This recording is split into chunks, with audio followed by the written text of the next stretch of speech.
Platteville School District. Thank you for attending this conversation that we're going to have tonight. And it's designed specifically for conversation. We'll start off with some foundational school finance information from Dr. Jamie Nutter, who is the CESA 3 administrator, a champion of all students in Southwest Wisconsin.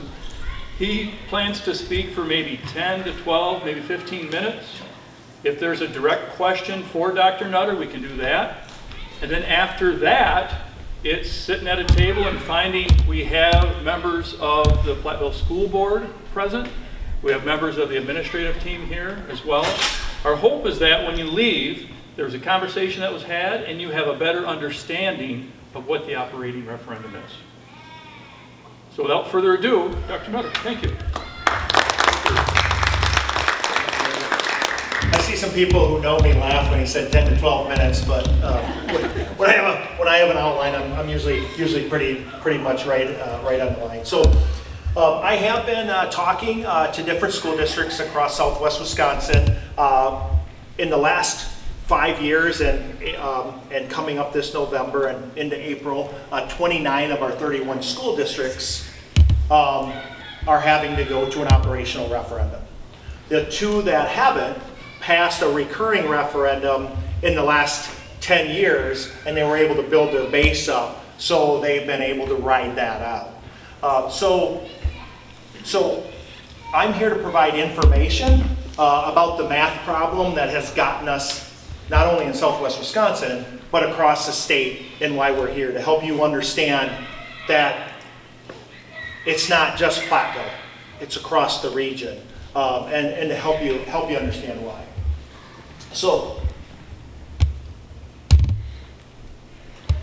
an overview of this, I'm going to just review some financial data from locally that I can access from DPI.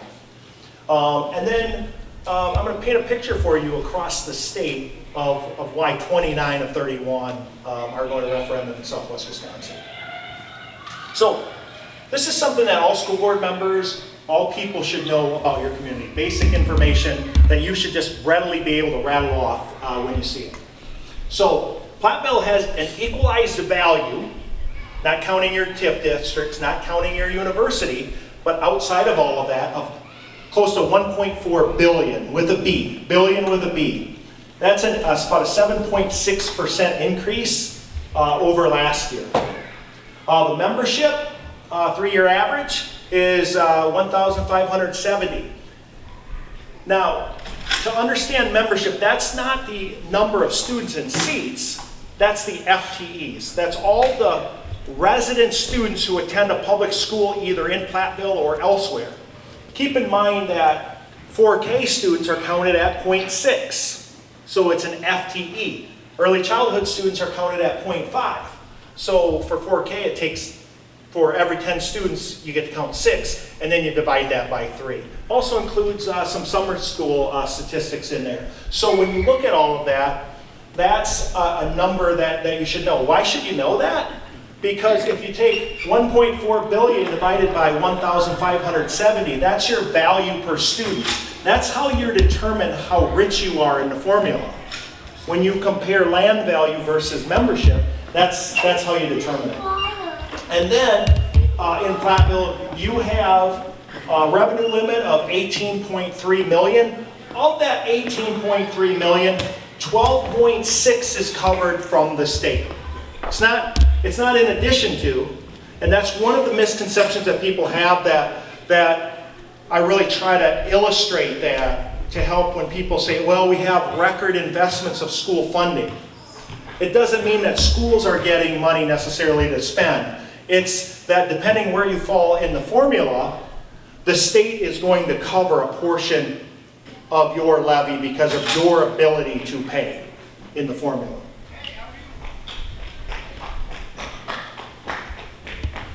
So when we just look at simple, easy numbers that everybody understands, this is the mill rate since 1984, your tax rate. Since 2017, you started at $10.07. And last year, I don't know, Dimitri, what's your mill rate projected to be this year? 702 or 702. So last year was 759. And the biggest reason for that are a couple of reasons. One, your equalized value goes up and it's a division problem. So if your divisor is more, then it lowers that. The second reason is you continue to get more state aid, which substitutes for your levy. Your portion is smaller. This is illustrated in this graph. As you can see, in 1992, when revenue limits came in, Platteville's mill rate was close to $20. Okay, in 1993, state aid, 2/3 funding kicked in, where the state said, hey, we're going to help lower your taxes by we're going to phase in 2/3 funding, and then you can see what the mill rate started to do over time. So I want to start out, I want to lay the groundwork for why districts are asking taxpayers for more money. Why they're asking for support to balance budgets. And I think this will help illustrate that point. So first of all, it's probably hard to see the print, but I think a picture's worth 1,000 words. So I'm going to just point out the key here for you. This black line indicates legislatively your ability to raise the revenue limit. The green line and the blue and the red line above that revenue limit represents inflation. And then the numbers up and down on the left side represent the last 10 years of revenue limit authority that's been authorized to all public schools across the state. So in the last 10 years, school districts have only been given the authority 4 years to raise the revenue limit. Otherwise, it's been a freeze. Now, that doesn't mean that schools didn't get more money during that time. It went outside of the formula into categorical aid. The problem with that is the base has not increased. And so you run out of, you can only, from that standpoint, you can only provide that trick so long. But the reason that school districts didn't have to make significant cuts with only 4 out of 6 years of revenue limit authority speaks to this right here. And from about 15 to 2019-20, inflation went from 0.16% was the highest year. Not 1.6, not 16%, 0.16%, less than 1%. We had a year where inflation was almost 0.12. And then we hovered right around 1 to 2%. Well, with the categorical aid that schools got, they were able to kind of make it happen because the expenses weren't going up at an extreme rate.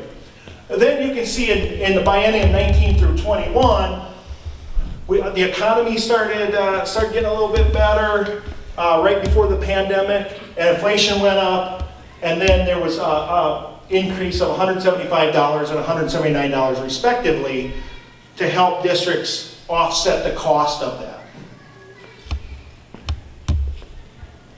So in 21 to 23, here's where the math comes in.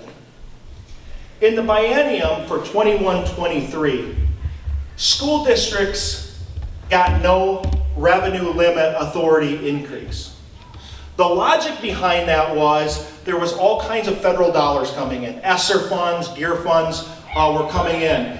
And when you divided that by the membership, it was equivalent to anywhere from $600 a student to $1,200 a student. Most school districts were advocating for permanent funding between $200 and $250. So from a legislative standpoint, coming off the pandemic, the idea was if we freeze the revenue limit, we feed in more state aid, that will lower taxes for people. School districts will be okay because they're getting anywhere from, depending where they fall in the title formula, from $600 to $1,200 per student. So that's going to take care of any expenses to get students back in school, plus any of the modifications that they had to make with air handlers and everything, and plenty of money left over.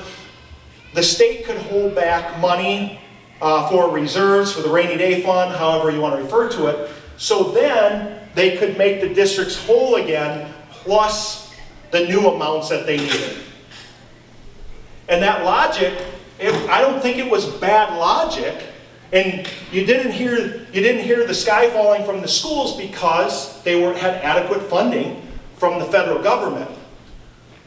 What schools didn't anticipate, what the legislators didn't anticipate was this.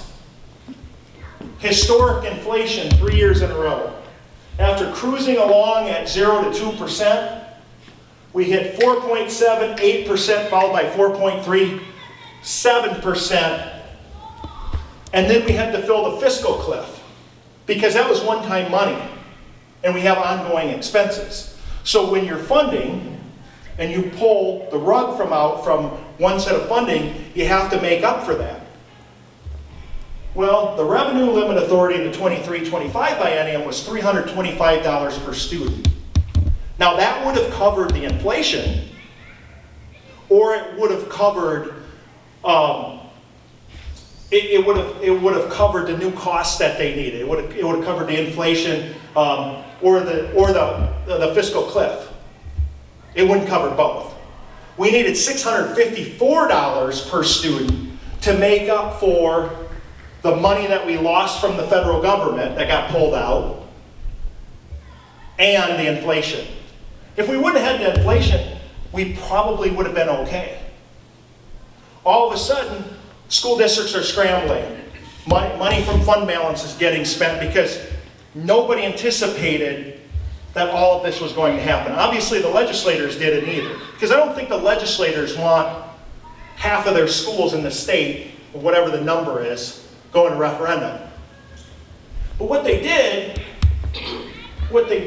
is they've pumped in more state aid, and they've given you the authority that if you need it to exceed the revenue limit with local dollars through a referendum. And I'm going to explain to you a little bit of how that works and where this logic fits in and why you have districts going to referendum and how you're able to do that and maintain levies. That's the biggest question. If we're going to raise our levy, if we're going to exceed the revenue limit, how are we doing that without a lot of extra money? And I'll show you that answer in a second. So, first of all, we have to understand how the revenue limit occurs. And I'm just going to say at a real high level with this. So, we all have a revenue limit. We can't exceed it. All school districts cannot exceed it. This is where we start. Once we have our algorithm for our revenue limit, the dollar amount times the number of members we have to get to our revenue limit, now we wait for state aid. And I like to think about this as a game. Like if you're watching a game show on TV, it's like, come on, big money, big money. Because wherever this blue stops, as local taxpayers, you have to make up the difference. So we got to cheer here. We want big money because we don't want to have to bridge that gap. Here it goes, here it goes, here it goes, here it goes. In Platteville, 69% of your levy is covered by the state. In 1992, you would have covered this whole thing, except for a small portion that every school district got. This is not money that the school gets to spend. This is money that's substituted for the local levy. The school district then makes a choice of bridging that gap with the levy. And so you can see proportionately where the state aid and the levy is. So I want to just make this pretty easy for you and use some simple numbers. So if we add state aid plus the levy, we get the revenue limit. So let's just think about the revenue limit as being 10. We'll use the number 10. In this case, if we round, 7 is coming from the state, 3 is coming from the local levy. 7 plus 3 is 10. 70%, 30% equals 10. But let's just say that you got 80% from the state. Well, then your red portion would be smaller because you can't exceed the revenue limit. 8 plus 2 is 10. What if it was 5 and 5? 5 and 5 is 10. 6 and 4 is 10. What if it was 4 and 6? It's 10. So what happens is we hear about historic investments in schools, but it's historic investments in school that substitutes for the local levy. The school district needs 11. So if you get 9, the school district goes to 1. You can't exceed the revenue limit without voter approval. And so what your school district, like many in Southwest Wisconsin, is asking for 11. They need 11. State aid, the strategy with state aid is, from a taxpayer standpoint, you want it to be 8. You want it to be 9. Because then your portion is smaller. In other areas of the state, they don't get 69% from state aid. Why? Because they have land value to spread that out. I'll illustrate it like this. Let's not think about schools. Let's think of something metaphorically here. Think about an airplane. Okay? Let's say that we were going in on the cost of an airplane, and the airplane cost was $20,000. And 2 people split that up. Pretty easy, right? 10,000 and 10,000. If we had more people, if we had 4 people, it would be 5,000, 5,000, 5,000, 5,000. If we had 10 people, it'd be $1,000 a piece. So then, if we needed more money, we'd have more people to spread it out. So when you think about why Platteville, why do you have the need that you're covered at 69%? It's because when we drive out of town, and we drive on the edges, or we drive in the residential areas, you have acres of residential housing, you have acres of fields.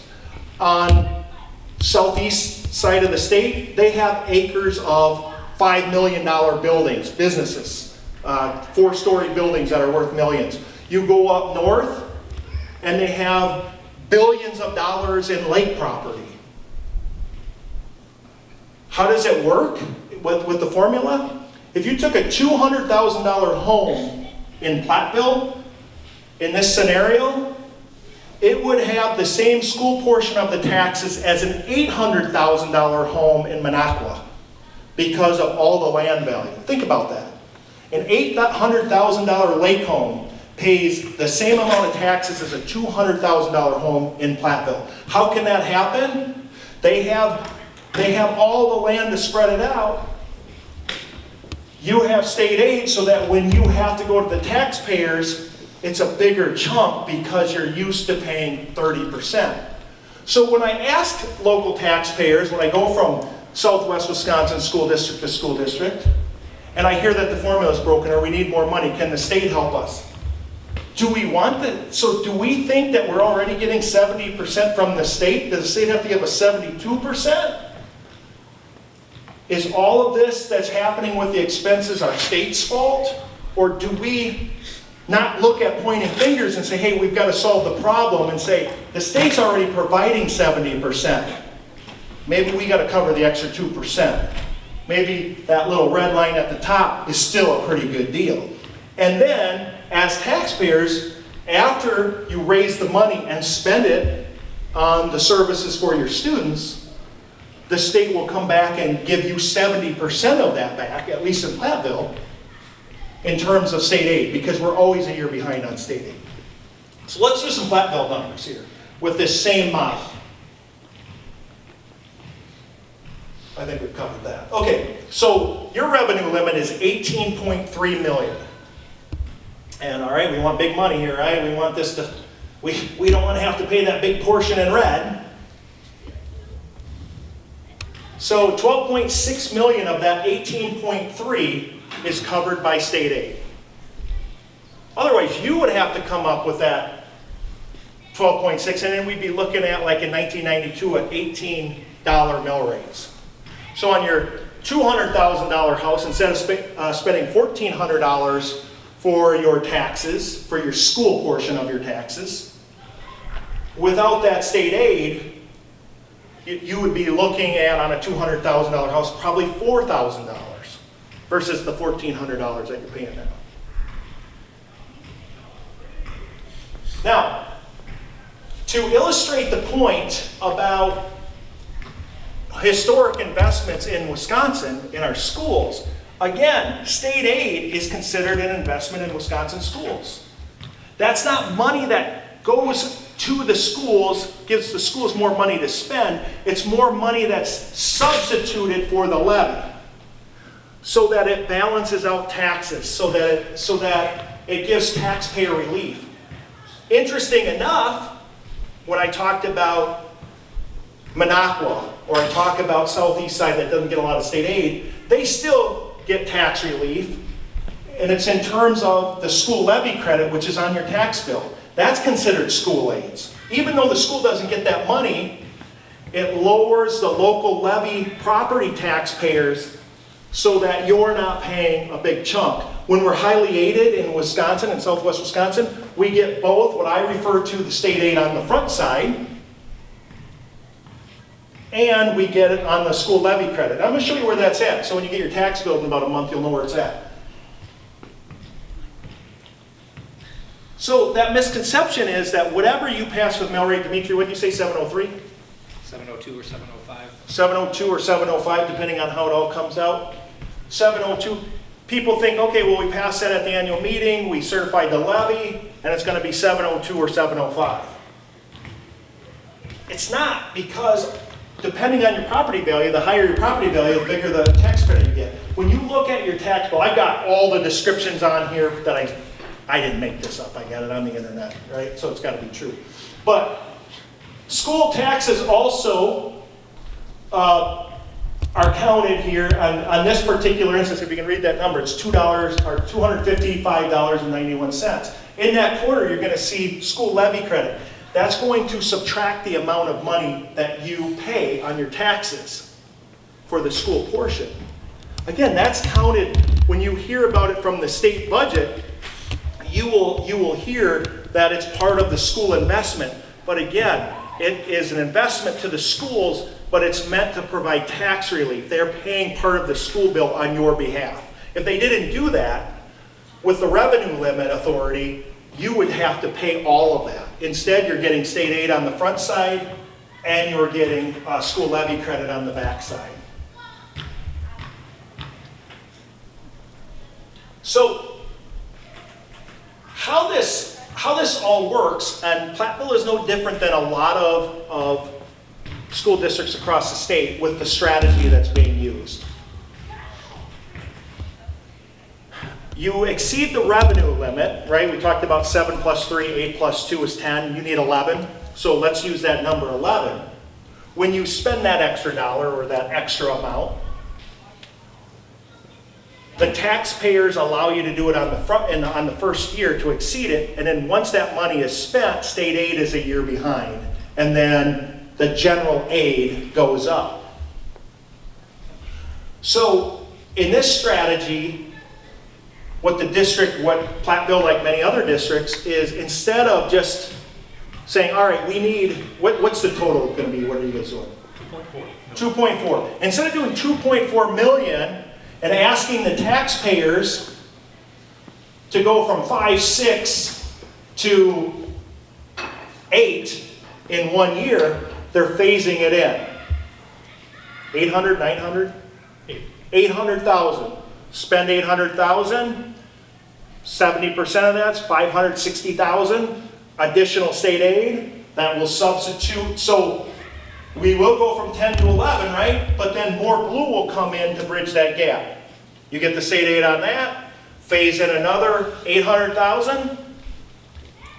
The aid from the year before helps offset that, and then in the third year you do it again, and then spend it, and then the state aid, and then it starts to drop.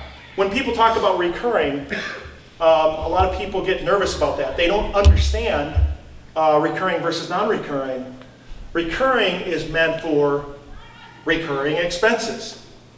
But a few of your neighbors aren't taking that route because they don't understand that it means that you're just simply raising your base instead of taking it back out and then having to go back every 5 years and do it all over again for more money.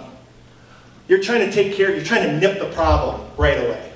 That's the strategy that's being used here. You phase it in, get the state aid, help the taxpayers out.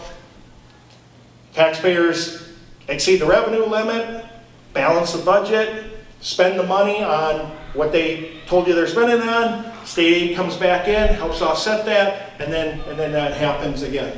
There was one other point that I missed that I want to see.